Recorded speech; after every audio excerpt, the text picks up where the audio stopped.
But for the legendary cattlemen and women of the High Country, venturing into the Alpine zone was an integral part of their job.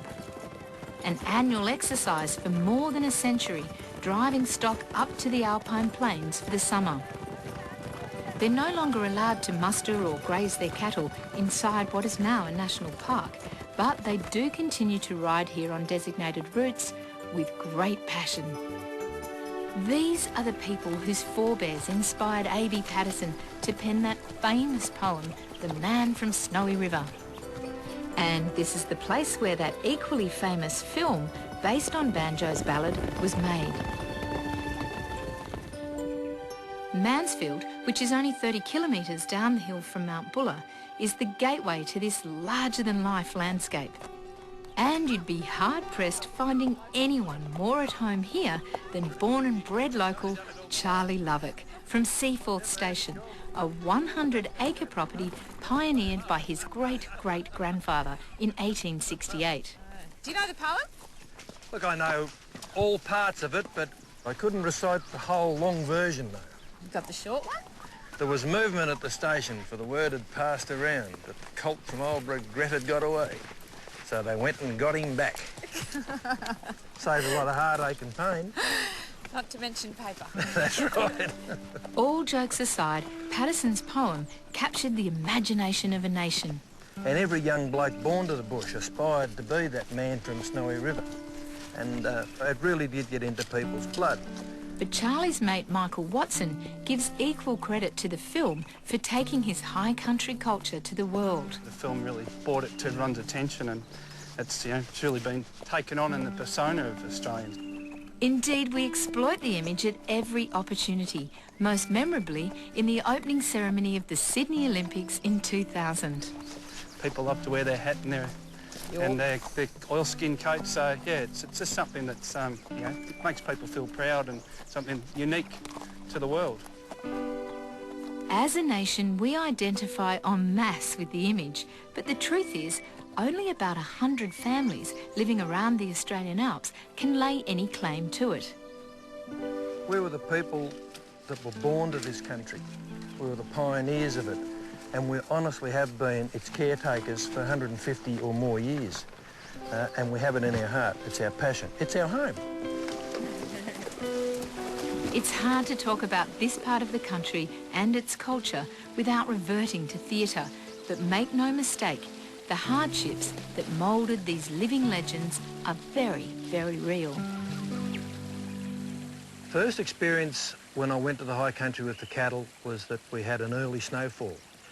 And I was in old hand-me-downs. I had hand-me-down everything, hand-me-down boots, hand-me-down hat, and a hand-me-down old dry-as-a-bone oilskin coat. And it had big old collars on it, and the snow blew in around the sides of the collar, froze my jaw.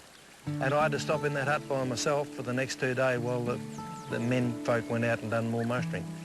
I had time to reflect and think about where I was. The day before it was so pretty, the next day it was trying to kill me. The older cattlemen and women knew only too well how quickly the weather could change in the mountains, even in the middle of summer.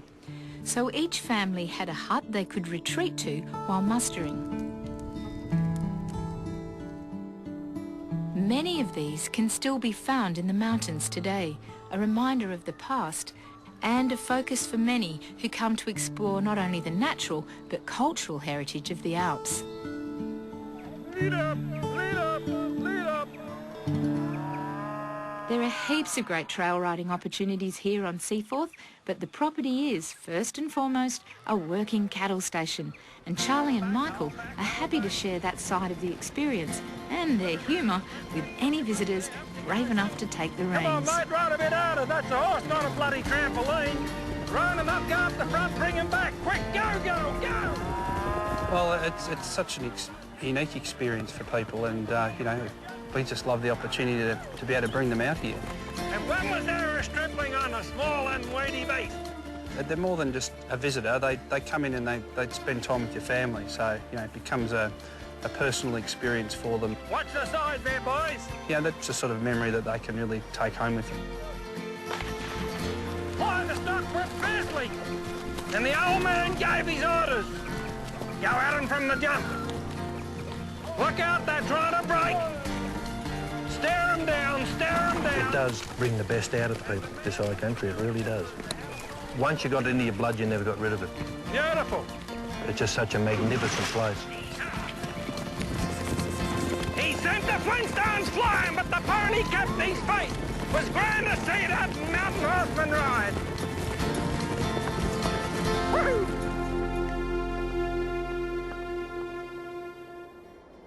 It is impossible to be here in these mountains and not feel humbled by their beauty and majesty, and equally in awe of those who continue to maintain their connection to it. The spirit of these mountains is tangible and so clearly mirrored in the character of the people who call this very special place home. It is the highest part of what is a remarkably flat continent, but I've no doubt it's going to leave you feeling on top of the world because everything about it is absolutely exhilarating.